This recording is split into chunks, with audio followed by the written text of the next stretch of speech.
Hey guys, how's it going? Welcome back to the Next Rank YouTube channel with Johnny and Jack. We are doing our second ever member replay review here. This is Kai. He's GC2, I believe, at the time this game was played. He's hovered in about GC2 peak every single season. Now, quickly, if you do want one of these reviews, you will have to become a member. You'll have to get the course, and then you'll have to win our bi-weekly member review. So, congrats at Kai on winning this one. Let's see if we can help him get GC3 or maybe even SSL. Yeah, let's do it. GC2, it's a high rank. I'm expecting some good gameplay, and this guy does look like he moves pretty nicely. I don't know if you've seen this already so far. Some players you can pretty much like see right off the bat whether they're kind of a mechanical or a smart player, I guess, if you want to kind of distinguish between the two like that. And this guy is definitely a mechanical player. Our teammate has actually just gotten a headache, I think, from this from this read that he just smacks his head as Kai goes for a sidewall. Yeah, so he's quite a smooth player. I think we're going to see some decent plays. And let's get into it. I like that 50 to the corner. Always 50 to the corners, especially when the opponent has kind of a free ball like this and they're just air dribbling downwards. I like that we don't rush this. I like that we just wait for him to fall to the ground because he's already fallen. He can't do anything else with the ball. He's not in a position to get a reset, and we just let him get his last touch before putting this ball into the safe spot where our teammate is, and then he can collect the boost and go again. SSG Havara on our team, Johnny. Do you think that's a real SSG player? Are we in for a treat here? A player, I'm going to say no. So. I reckon an org member, maybe. Maybe. But yeah, this does look very North America, which is not a bad thing, by the way. This is just something that you can It really does. You are right. It looks extremely NA gameplay for 2v2, and we'll get to see a lot of that now that RLCS has. Once added 2v2, you get to see more of this. Although the actual SSG, they play maybe a bit different than classic NA brand of twos. But yeah, nice you're going to see. Oh, he does get it past him. So yeah, okay, we'll go back and take a look at this. Yeah, you're going to see a lot of air dribbles. You're going to see a lot of shadowing in defense compared to there is a lot EU of and space. MENA. Yeah, there is a lot of space in this region's twos in general. I've obviously played there for multiple years, and you are right. It does feel like that, and you can see it in this rank as well. Yeah, I like this shadowing a little bit here. This is pretty good. So we come away from the corner. The opponent does a pass, and it's not too dangerous. We just wait. I think so far in this game, we've actually been pretty good, Johnny, at waiting in these types of positions for our opponent to give us the ball. We've been shadowing pretty well, not too far back to the point where there's a ton of space that the opponent can just take and dribble, but not too close where we're going to get caught out from a long shot or from just a flick. I like our positioning. We've done it every time so far. We'll see later on if we mix in like a rush challenge, like a ball chase challenge. I'd like to see that at some point. But for now, I like the patience, and we're just kind of waiting to collect a free ball. This touch here, not the best. Okay, so this is just a little bit too forward. I don't need to talk about this too much. We just want this touch more to the side or more towards the corner boost. Then we're actually going to keep possession. It shouldn't. Once this touch happens from the opponent, the touch after this, it should never be the opponent again, because this is just a completely free ball. So if the opponent touches this ball here first, we've made a mistake with our touch in defense. And that's exactly what happens. I think it's E-Man that comes in here and gets the touch first. And we do fine. We get a good challenge in. We keep the ball relatively close, and then we spot the opponent off of his line, and we take the long shot. So not a bad play. I would just like to see that defensive touch going more towards the corner. And you can say it's a mechanical error and this or that, but it didn't even look like we were trying to get it towards the corner. And I think that's what I have an issue with. If it looked like we were trying to get it to the corner, I wouldn't mind it, right? But I think we were trying to hit that ball where we actually hit it. Yeah, and he has, for large parts of this game, done well with the corner, like you said. Yeah. So we want you to keep doing that because it's going to help you a lot. So you look for more situations where you can do this. But overall, yeah, he's had some good really defensive 50s. There's another good touch to the corner. We mentioned just before that this is a very NA2's lobby so far. I'm curious, Jack, since you did play in NA for a long time and you played in EU for longer, what were the main? Did you notice anything working particularly well in NA compared to EU? But that maybe Kai and other NA players looking to rank up can utilize? So yeah, I mean, when I went over to NA, I like just started spamming. Yeah, that's a tough one, real quick. I'll rewind a bit watch here that and again talk in a about sec. this. Yeah, we'll talk about that in full in a second. When I went to NA, I started spamming like a ton of low 50s, a ton of like 50s back to my teammate, and just like super grounded, super like simple play, sticking in the play on small pads.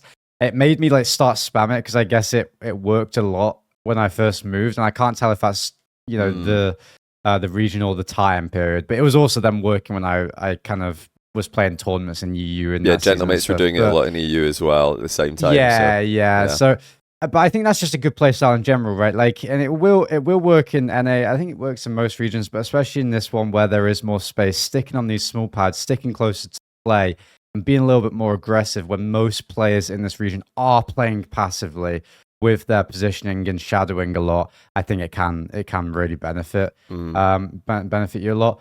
But yeah, let's talk a lot about this play here because there is a good amount happening. So our teammate gets a play out, and it's not the best play. Okay, let's go to your perspective here. Actually, I'm going to go back a little bit here. Right, this is a good 50 again. We're making a lot of seriously a lot of good 50s to the corner.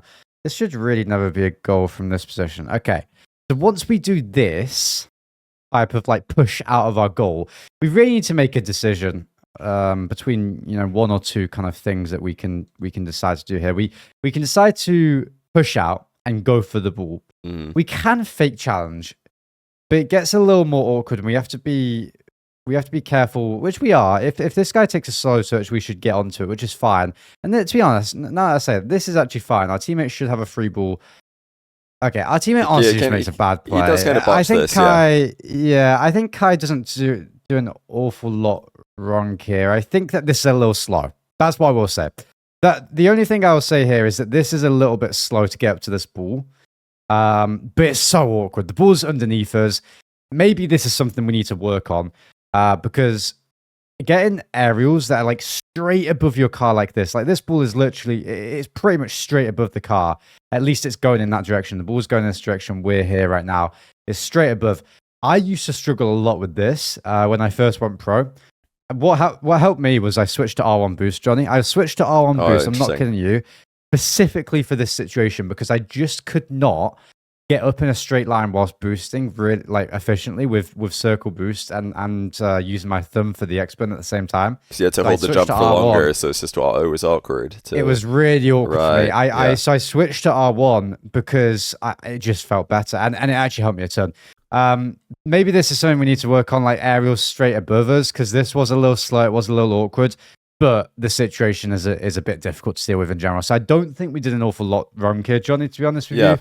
I think our teammate made a bit of a botched play. I kind of like your point in the back corner, though, in reference to that, because if you look at what just happened from a risk perspective, we just boosted over the teammate. Unlucky. When we look at the... it's not unlucky, by the way. We should probably check and see if he gets that mid boost before taking the back corner. But so we took a big risk by trusting our teammate to get a 50 as he air dribbled off the back wall, when right before you highlighted a better risk to just go for this ball to here. This is a lower risk ball to go for, so why not go for this one? Because our recovery is going to be fast in this situation, even if we don't get it completely. We likely even if we get a 50, on them, we might get a demo or a bump, or we might just get a goal is the upside here. So there's a big reward here for a lower risk compared to fully trusting our teammate to get a good 50 in the next play, which maybe our teammate gets the best 50 of all time and we can score.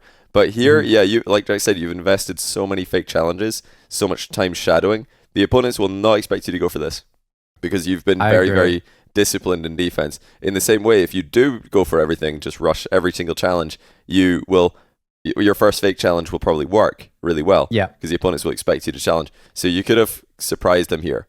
You can see that E-Man didn't get the boost, so he's probably low. That means his teammate is the only one with boost.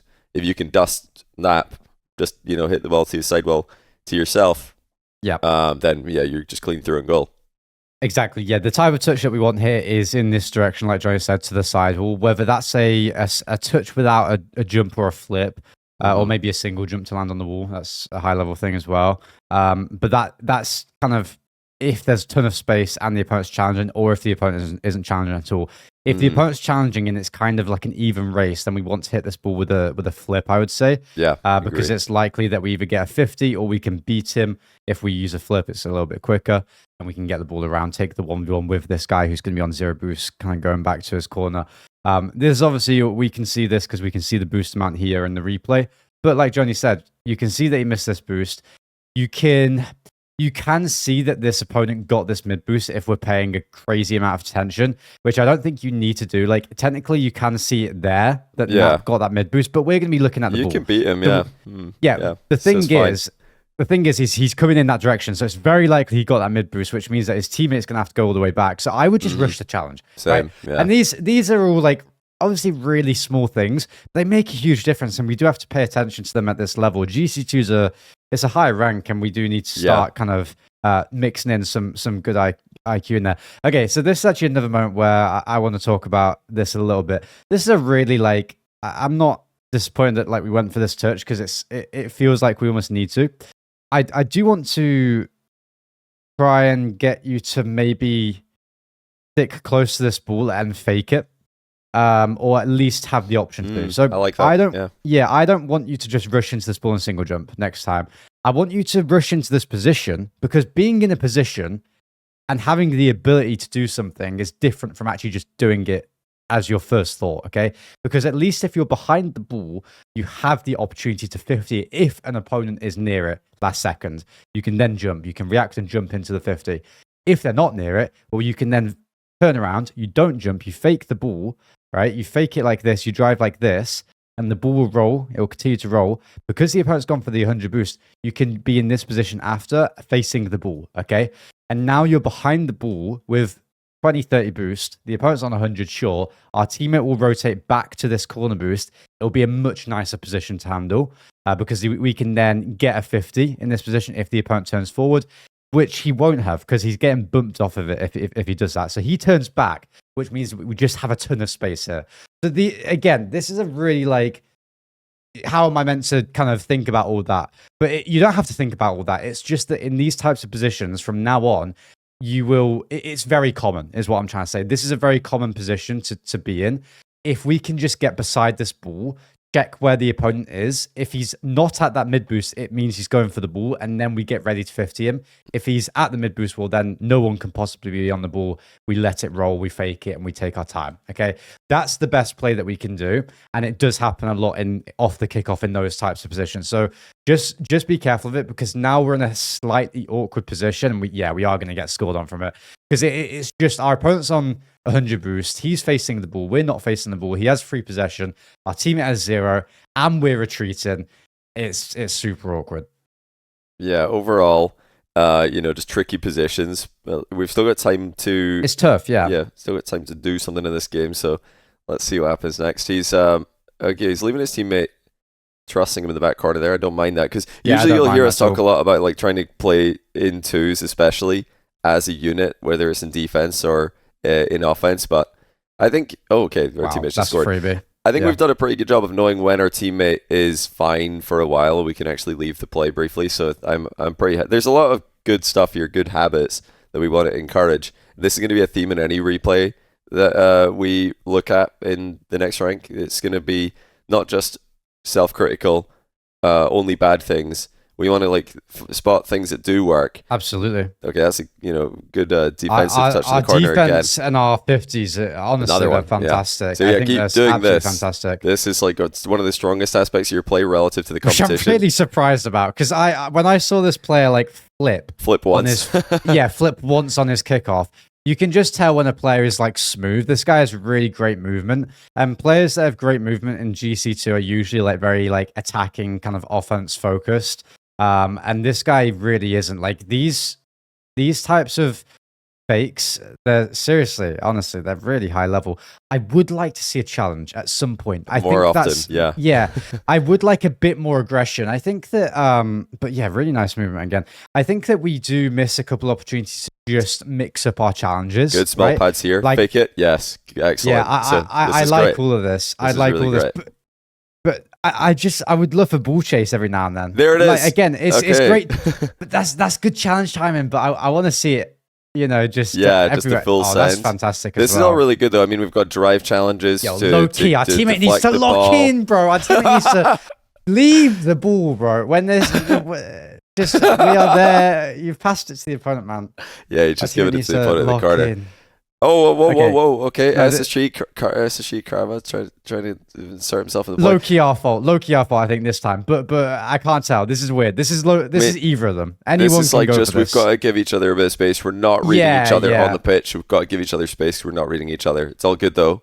We're still fine. This is fine. This happens. And you know what? I tell you what, Good 50. Yeah, they've set up another low 50. Okay, teammates left us on an absolute island. Okay. We've got to be careful. We need to be careful here. We need to be careful here because so we are completely oblivious to a bump. Yeah, so I was waiting for the demo. It just didn't ever came. We have to have ball cam off at some point in this 3-second kind of passage. Right here, we need to be turning ball cam off.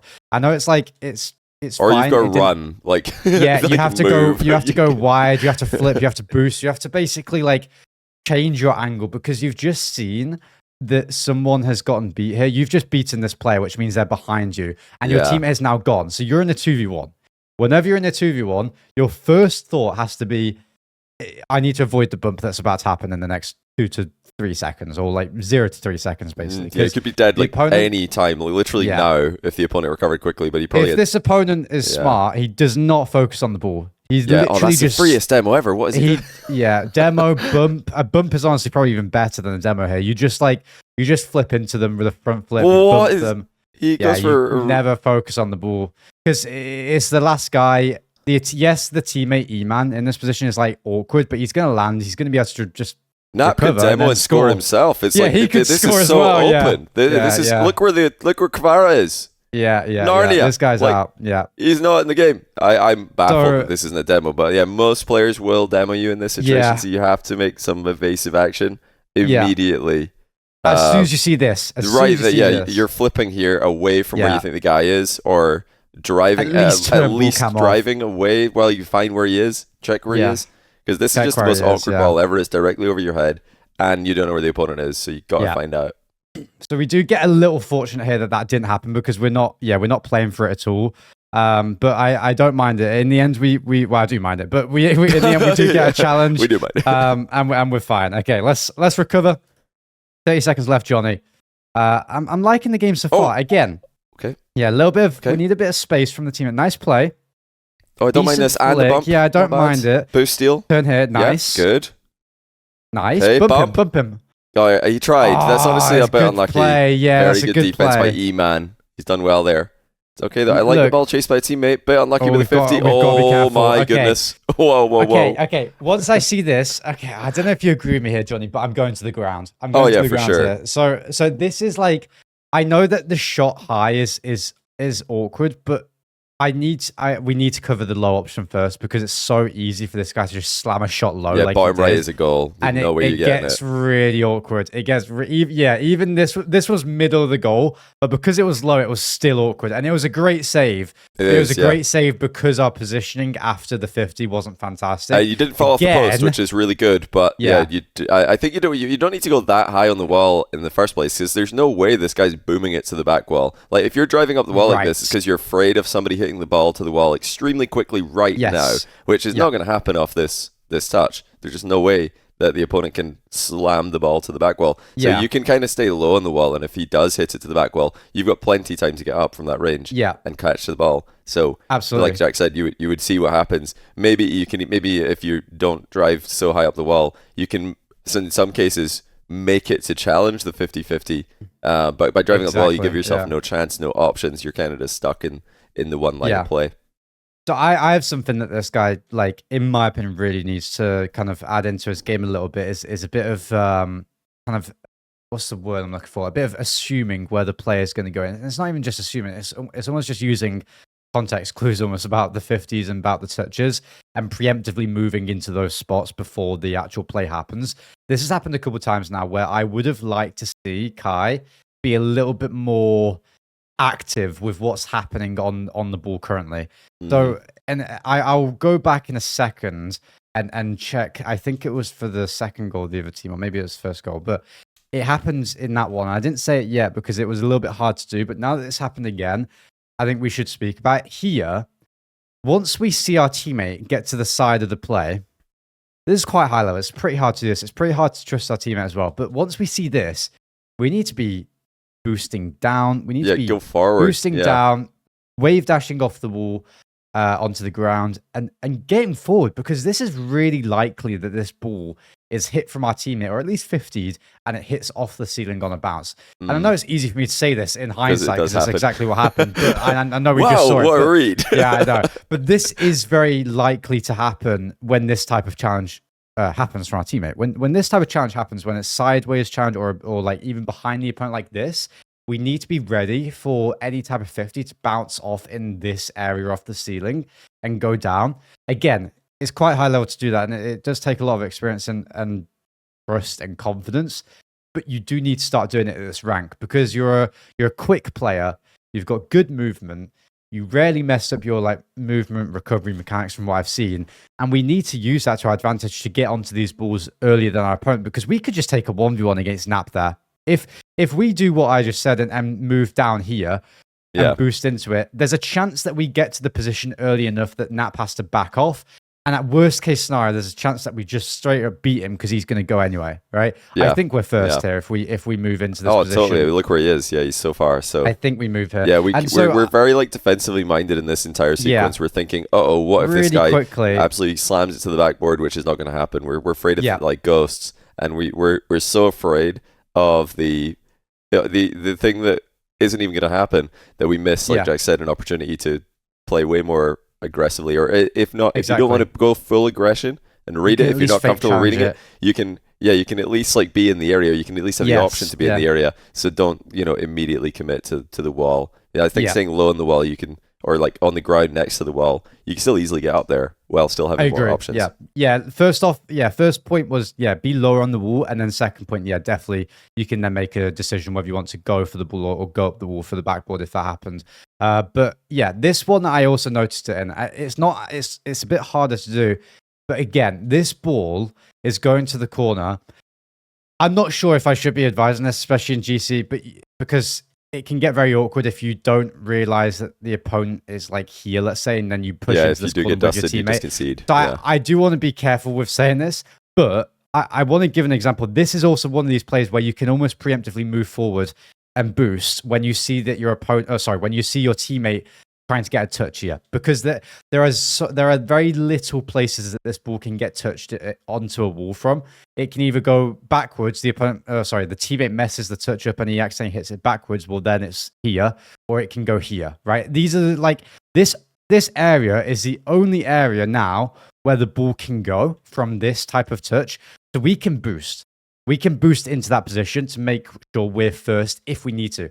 If we're first and then the opponent's there, we can fake challenge and go back. But we at least have the option to. So I want to see a bit more aggression and preemptively moving into these spots.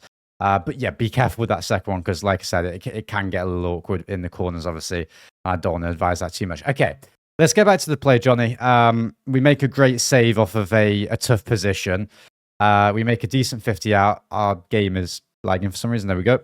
And we should have a free ball here. Kavar, I swear to God, if you went for that ball, man, I thought he was about to go for it as well. He was seeing the stars. It's like, oh my goodness, an air dribble. I have to go. But okay, we've actually made it into overtime. That means we are going to go and see how this one ended. Because when we're doing replay reviews, we're not going to encourage overtime. Otherwise, somebody's going to send us 15 minutes. Let's watch the last 20 seconds. Yeah, let's watch the last 20 seconds. We watch the build up to the winning goal. Our opponents just challenge each other. I don't know if you saw that off of the wall there. It's unfortunate. Okay. Ball goes off the backboard. All right. I think this might just be an open net, Johnny. Nice, it's a good counter attack. Nice. Okay. Yeah, well played. Okay. So I'm guessing we were wondering, usually when we saw that you'd saved the replay at the end of this, we're thinking, have you just scored the best goal of your life in this moment? So we see the double save. But it makes me think that, you must have saved this in the context of, okay, this teammate. Usually we're looking at replay and thinking, okay, what was this teammate doing? I can't play with this guy. I can't read this guy. So if that was the case, I actually think you did a very good job of playing around your teammate for the most part here. I think you made the game easier for them for most of the game, which is what you're trying to do, while making it harder for the opponents. And yeah, the things I think that we've talked about a lot that we want you to keep doing is the defensive work in the corner is excellent. Just keep working on that. But the defensive addition you can make, like we've mentioned before, is cash in on your fake challenges by just going for the ball when you shouldn't, at least twice a game. And then if you're playing 1v1, even more. But in twos, you can do that at least a couple times a game. You can just fully go for the ball as first man. You don't want to do it as second, unless maybe you're thinking, right, this is an uncomfortable situation, I'm just going to go. But yeah, you can absolutely, as we've said before, get some free surprise challenges, just ball chase challenges, because you have done so well shadowing, fake challenging for most of the game. Yeah, a little bit of this. I actually didn't notice this in the moment, but again, it's a bit of, we lack awareness when our opponent is behind us. That's what I will say. On these demos, we need to be. It's quite hard to notice, but we need to be like thinking about the opponent behind us, and we jump a little bit too late here, because once this happens, again, we beat the opponent here on the 50. He lands in our back corner exactly behind us. He's going to be getting this boost, I presume, about now. Yeah, he's going to get the boost, and we need to be having like a timer in our head of when our opponent is beat here.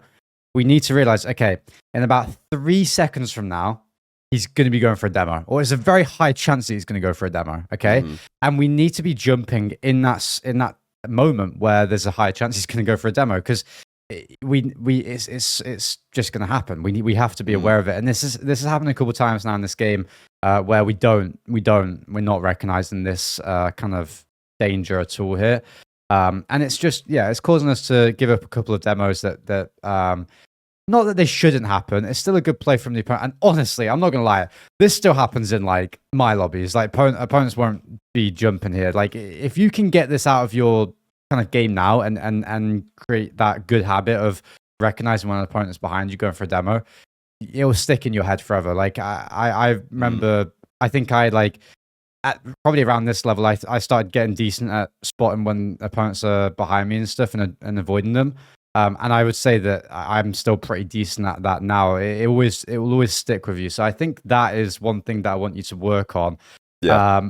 Johnny, to be honest with you, I think that this player is very skilled.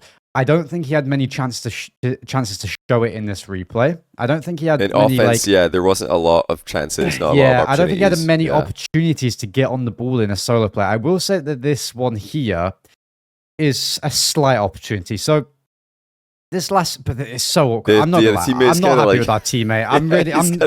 I don't complain about teammates an awful lot, but I think this teammate he's not a bad player, but just a little bit too in our bum here. You know, he's just in our bum the entire time. You know, he's always trying to get onto the ball and do something, and I think it was making us awkward at times and not being able to do what we wanted to.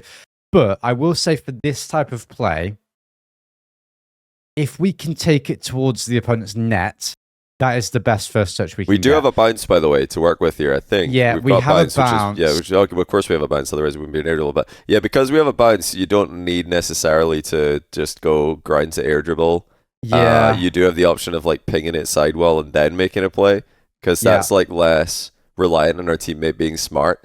If you are trying to air dribble this, you need a wider line. You definitely need your teammate to get out of the way, which he doesn't. But if we're pinging it into the wall and then just shooting or catching, depending on what the opponents do, you can get the ball moving towards the net. And I think I asked you earlier on, Jack, what did you do to work in NA? And it was quite simple. Rocket League. I think that does seem to work quite well in lobbies like this, because lobbies where people are aerialing a lot and going for a lot of air dribbles, they do still happen in Europe a lot.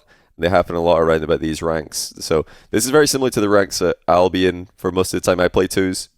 And just getting the ball moving towards net quickly very often just results in a goal, because everybody they think you're going to go for the big elaborate scenic route, and you don't. You just go straight for the net, and they're not ready for it. So that would be my experience as someone with absolute unk level mechanics.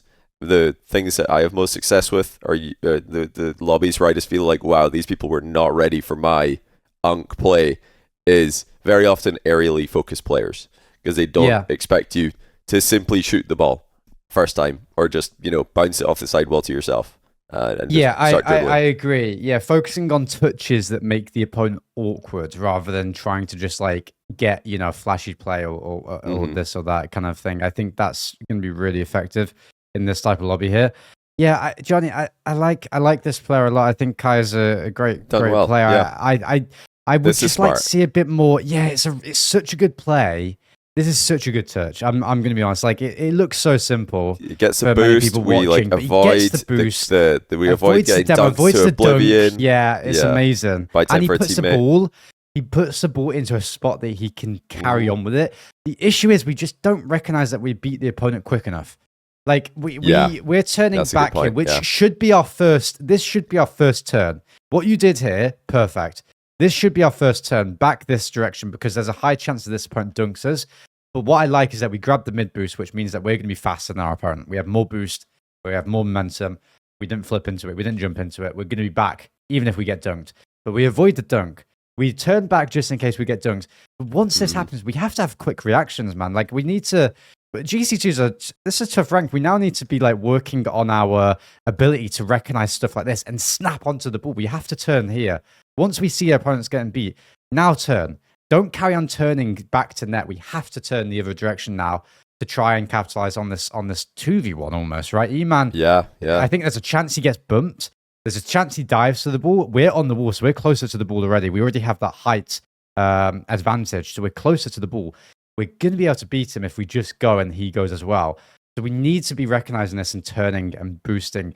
Even now, like if we don't do it before now already, we need to be doing it right now. Boost, turn, boost, go for this ball. Like it's a little bit too late, and we've given our teammate the opportunity. Our teammate sees the hesitation almost. He comes in and messes it up. He's like, "Well, you don't want to go, I'll go." Exactly. Like this, it's bad from our teammate, but it's almost not his fault. Like because it's so. If I'm this guy, I might jump this ball, but once I see this guy turn and once I see my teammate face forward, I will just then leave it. But that's quite hard to do. Just go and as a presence, which is also a really good play to do in threes. If you want to, if you see your teammate's awkward, doesn't want to go, you can just jump at this and then land on the wall and leave. Then leave just don't even hit the ball. But it's hard to recognize. Look, it's really and I don't like what Kvara did here, but I think we gave him the opportunity. He's got an idea. I think he just fails execution-wise. His idea is not the worst idea. He's trying to pop up mid for you. He's trying to bring you into the game because you look like you don't want to go. Yeah. So he can see that you don't want to go, and a lot of teammates will see that. They'll see, okay, my teammate doesn't want to go, I'll go. And now he's trying to go more often than he should. He's probably thinking, and he could be thinking, and this is where we, I can't believe we're not demoed there. He might be thinking, my teammate is really defensively minded, very passive, doesn't want to go, so I need to go more. And then he's now manually playing Rocket League, which isn't the best way to play. We want to be flow state. We want to be just, letting the game come to you. So try to be a bit easier for your teammate to read with your car language. And that will, I think, come if we are just more aggressive and just going when we can. I'm gonna say something there, Johnny. I want this player to be more selfish. I want him to be way more selfish with his play here, because I just think that we're trying to get our teammate involved in the play so much. Not this one necessarily. This one's actually not a bad play. I do prefer a shot here. If we can get around, because we make a great flick, a great boost steal, and we have space. If we can somehow shoot this ball, it's hard. It's a hard angle, and we're on the turn. What I would do here, Jack? I would do what would you do? I'm touching low 50, honestly. Yeah, something like that. Like just something really scammy. Like let them overthink, because it's GC2, GC1, GC2. They're all overthinking. They're all thinking, can't let this guy flick it perfectly to the top corner. Little do they know, I can't flick it to the top corner. I'm probably flicking the bar, 50, or I'm just missing the flick. I'm just going to low 50, get the ball in the car briefly, low 50. I don't mind just that. Shoot. I'm thinking, how can we score immediately, and then even if it doesn't work, maybe we get a chance anyway, because here we're just relying on the teammate scoring. But if you can maybe score by yourself, and in cases where you don't, your teammate might still have it happen. That's even better, especially you, because you've not done that. So I want to, in offense at least, you haven't done it yet. So I think there's a lot of value in doing it, not just for that moment, but also to make your next flick attempt even more viable. Yeah. In the same way that we're saying rush a challenge because you faked a lot of challenges. Yeah, You can fake a lot of flicks, or rather you can go for a low 50 if you flick a lot, for sure. and vice versa. For sure. I think we're coming to the end of this one. I think that there's a lot of things that this guy did well. In the future, I would love to see just some more aggression, a bit more selfishness. Yeah, there's more direct, selfish play in offense. Just get the ball in the net. No nonsense. Very easily. I've obviously not looked at everyone's POVs, but I can probably judge within the first 10 seconds of most lobbies just by the way people flip who is the best player in the lobby. Who's the best player? Like, you can see within the first 10, 20 seconds based on like movement, mechanically and movement wise, and honestly intelligence wise. Kai clears everyone in this lobby. I'm going to be honest. I think he's much better. I would like to see the gameplay more than anyone else. Yeah, agree. Yes, for sure. I would like to see a bit more like confidence in that and taking the ball, get it solo, get the ball and just rush some challenges. Like this one, to be honest with you, I think if you rush this challenge, I would probably call it a mistake. But like right here, but I think that I wouldn't mind if you did it every now and then because I just think it adds a bit more variety. Yeah. It adds a bit more variety. It adds a bit more like unpredictability about the game from your perspective, from the opponent's perspective when it comes to dealing with you. And I think that you would benefit a lot from that. So look, Johnny, I think we've talked a lot. I think we should end it there. There's like we said, there's a lot of things that guy does well. You know, the defensive kind of mind and the challenges, work, the back corner work, the fate challenges, small boost pathing. Like there's a lot of good stuff in there. Good. If you can avoid, be more aware for demos. To summarize, so yeah, we gotta be more aware for demos, and if you can go for more aggressive plays just every now and then in defense, and be more, like Jack said, selfish, and I think direct in offense. Just go for the goal. Let's just see. Maybe it goes in. You just shoot this low 50. Just flick. Just go for it. Be selfish. If you could just do all those thematic things, we don't want to be too specific because you didn't actually have many opportunities in this game. So we don't want to. We just want to go for more. We're spotting the themes of your gameplay. But that's what I think we can confidently say to you, Kai, will absolutely help your gameplay. I agree. All right, guys, there we go. There we have it. It's a GC2 replay analysis for Kai. I hope you guys have learned something from that. If you have, let us know in the comments what exactly have you guys learned. What did we miss? Let us know what you think about Kai's gameplay. Be nice, obviously. But yeah, give some tips if you have any down below. Check out all of our other videos on the Next Rank channel. Check out the course over at thenextrank.com. Obviously, if you guys want a replay review or at least a chance to get a replay review, like we said at the start of the video, you do have to be a member of the course. Check out the Discord, free to join, and all the other links in the description. Take care.